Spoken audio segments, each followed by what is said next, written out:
अस्सलाम वालेकुम वरहमतुल्लाह। आप हजरात की खिदमत में अब से पहले भी हरनिया के मुतालिक हमने कई सारे वीडियो अपलोड किए हैं।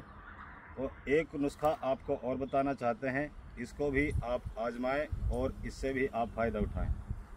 नंबर 1 पर ये बेरी के पत्ते हैं, इनको आप देख लो नज़दीकी से और देख करके इनको समझ लो बेरी किस तरह होती है। दूसरे नंबर पर ये नीम का झाड़ है, इसको ऊपर देख लो, इसको भी आप समझ लो कि नीम के झाड़ की पत्तियां किस तरह की होती हैं।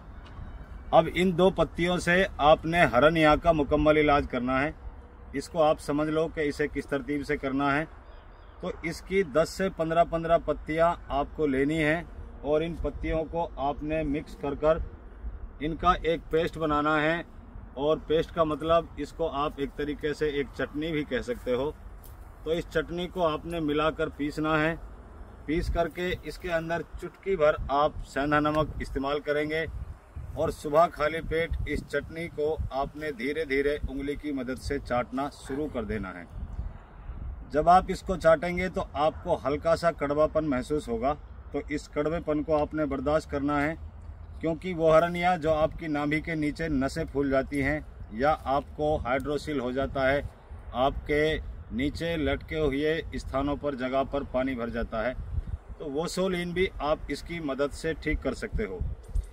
तो सोलिन के ऊपर अगर इसका इस्तेमाल करना है तो आप इसको चटनी बनाकर उसके ऊपर अप्लाई करेंगे, यानी इसको एक पेस्ट की तरह आप लगाएंगे और लगाकर ये काम हमेशा आप सोते टाइम करें और उसके बाद में आप सो जाएं। ऐसा इसको आपने भरे हुए पानी के लिए यूज करना है जहाँ जहाँ पर आपको वरम आ चुकी है। दूसरा, जो नाभि के नीचे नस फूलती है उस नस पर भी आपने इन दोनों में से 10 से 15 पत्ते लेने हैं, बेरी के पत्ते और नीम के पत्ते। इनको फिर आपने किसी भी सिल पर पीसना है, इसका आपको ख्याल रखना है।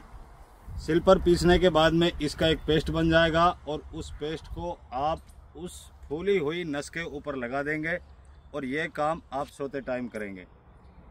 एक चीज़ का और आपको ध्यान रखना है, इसी पेस्ट को आपने खाने में इस्तेमाल करना है और इसी पेस्ट को आपने लगाने में इस्तेमाल करना है।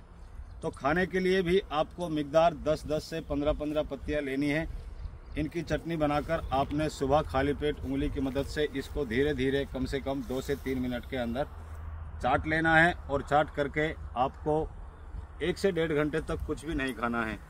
किसी हद तक बना हुआ इन्फेक्शन, किसी हद तक फूली हुई नसें और किसी भी हद तक पड़ा हुआ पानी इस नुस्खे के इस्तेमाल से आपका बहुत तेज़ी के साथ कंट्रोल होने लगता है। और अगर आपका वो हरनिया जिसमें आप ऑपरेशन करा चुके और ऑपरेशन के कराने के बावजूद भी फिर भी आपकी नसें फूलने लगी हैं, तो उस हरनिया को भी आप इन 2 पत्तियों की मदद से पूरे तरीके से ठीक कर सकते हैं। तो आपसे गुजारिश करेंगे कि इस नुस्खे को आप आजमाएं और इससे ज़रूर ब-ज़रूर आप फ़ायदा उठाएं। फिर एक बार कहता हूं, 15 पत्तियां बेरी की और 15 पत्तियां नीम की, इन दोनों का मिलाकर आपको पेस्ट बनाना है और इसको खाने में इस्तेमाल करना है।